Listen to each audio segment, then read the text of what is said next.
समय को मापने के लिए आकाशीय पिंड एक संदर्भ प्रदान करते हैं।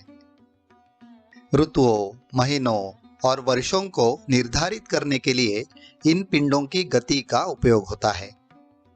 प्राचीन सभ्यताओं में समय का हिसाब रखने के लिए किसी न किसी प्रकार का कैलेंडर होता था। कैलेंडर को हिंदी में कई नामों से जाना जाता है, जैसे कि पंचांग, पत्रा, तिथिपत्र, जंत्री या दिनदर्शिका। जिस कैलेंडर से हम परिचित हैं वह ग्रेगोरियन कैलेंडर है, जिसमें साल, महीना और दिन का जिक्र है। एक साल में 12 महीने और एक महीने में 30 या 31 दिन। हर एक दिन 24 घंटे का। भारतीय पंचांग में एक अनोखी बात है, वो है तिथि। महीनों को विभाजित करने के लिए तिथि का उपयोग किया गया है।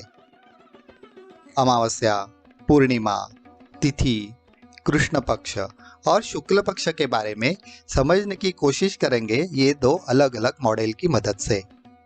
तिथि की परिभाषा दिन के करीब है, लेकिन प्रत्येक तिथि की अवधि अलग अलग होती है। तिथि के बारे में जानते हैं इस मॉडल की मदद से। हम पृथ्वी और सूर्य की स्थिति बदल देंगे।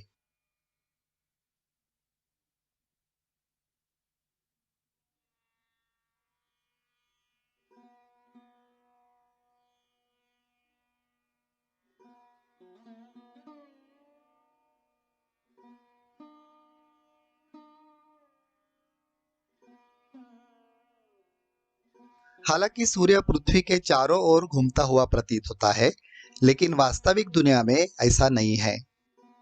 सरलता के लिए चंद्रमा की कक्षा भी सूरज और पृथ्वी के समान तल में है। इस समय चंद्रमा और सूरज एक दूसरे के बिल्कुल विपरीत है, 180 डिग्री अलग। यह पूर्णिमा की स्थिति है।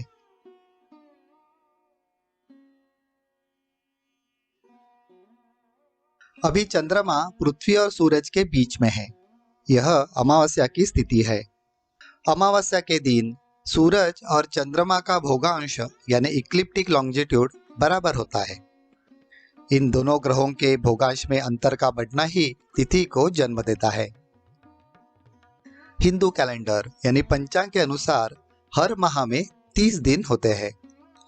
एक अमावस्या से लेकर दूसरे अमावस्या तक चंद्रमा द्वारा तय की गई दूरी को 30 भागों में बराबर बांटा गया है। हर एक भाग को तिथि के नाम से जाना जाता है। हर एक तिथि की अवधि 20 से लेकर 27 घंटों तक भिन्न हो सकती है। महीनों को दो पक्षों में बांटा गया है, पक्ष यानी साइड, कृष्ण पक्ष और शुक्ल पक्ष। इसके बारे में बाद में चर्चा करेंगे।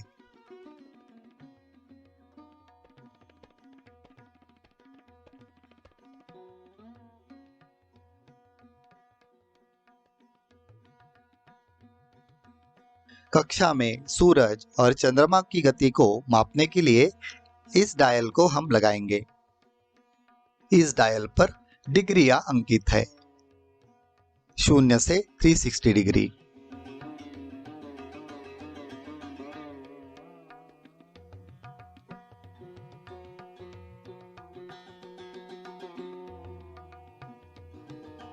मॉडल को घुमाने के लिए हैंडल की जगह मोटर का इस्तेमाल करेंगे।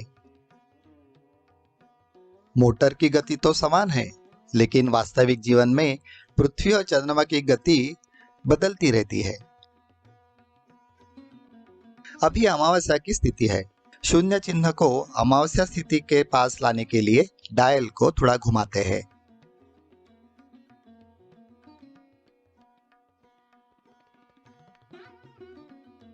पीली रेखा हमारी गणना के लिए संदर्भ रेखा होगी।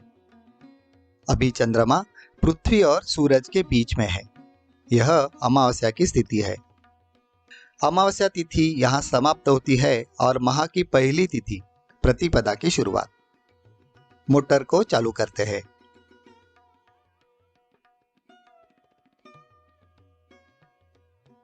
इस बिंदु पर चंद्रमा 13 डिग्री आगे बढ़ा है।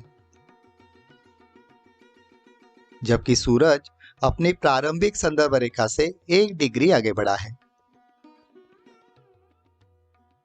सूरज और चंद्रमा के बीच कोणीय अंतर है 12 डिग्री। इस बिंदु पर पहली तिथि प्रतिपदा समाप्त हो गई और दूसरी तिथि द्वितीया का प्रारंभ हुआ। आगे बढ़ते हैं।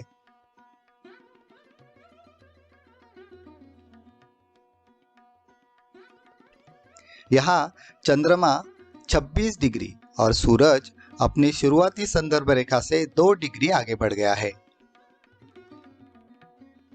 चंद्रमा और सूरज के बीच कोणीय अंतर 24 डिग्री हो गया। यहाँ पर द्वितीया तिथि समाप्त हो गई और तृतीया तिथि का प्रारंभ हुआ। इसी प्रकार 12 के गुणज में प्रत्येक बिंदु पर तिथि परिवर्तन होता है, जैसे कि 12, 24, 36, 48, 60 और आगे। यह पूर्णिमा की स्थिति है। चंद्रमा 195 डिग्री आगे चला है, जबकि सूरज अपनी प्रारंभिक संदर्भ रेखा से 15 डिग्री आगे चला है।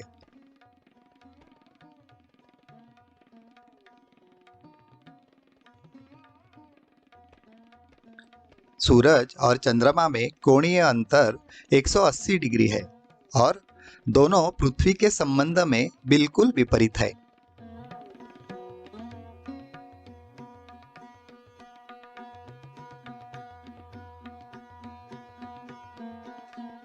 तिथि का क्रम पूर्वार्ध के समान ही है। चंद्रमा और सूरज पुनः किसी अन्य स्थान पर मिलते हैं, आरंभिक या संदर्भ बिंदु से लगभग 30 डिग्री दूर।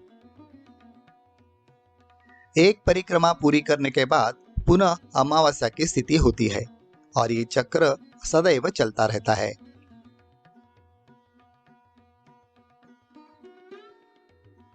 अब पखवाड़े को समझने के लिए दूसरे मॉडल की मदद लेते हैं। यहाँ पर अमावस्या तिथि समाप्त हुई। अमावस्या और पूर्णिमा के बीच पहले पखवाड़े को गौर पक्ष या शुक्ल पक्ष कहा जाता है।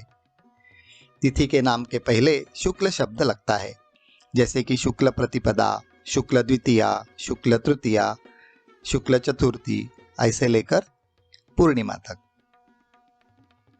पूर्णिमा के दूसरे दिन कृष्ण पक्ष का प्रारंभ होता है और अमावस्या तक बीच के दिनों को कृष्ण पक्ष कहा जाता है। इसे वद्य पक्ष भी कहते हैं।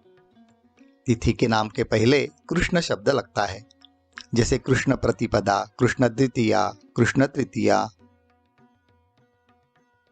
अब आइए जरा वास्तविक आंकड़ों पर नजर डालें।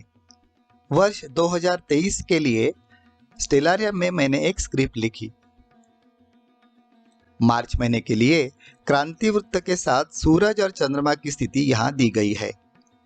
12 डिग्री अंतर के आधार पर हर एक तिथि की प्रारंभ की गणना की जा सकती है।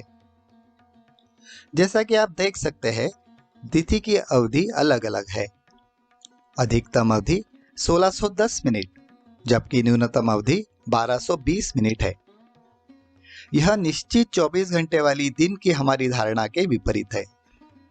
इसका श्रेय उन विभिन्न गतियों को दिया जा सकता है जिनके साथ पृथ्वी और चंद्रमा अपनी अपनी कक्षाओं में घूमते हैं।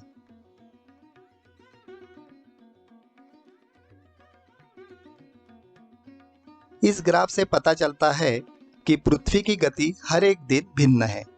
यही स्थिति चंद्रमा की भी है। पूर्णिमा तिथि की अवधि भी पूरे वर्ष में एक समान नहीं होती।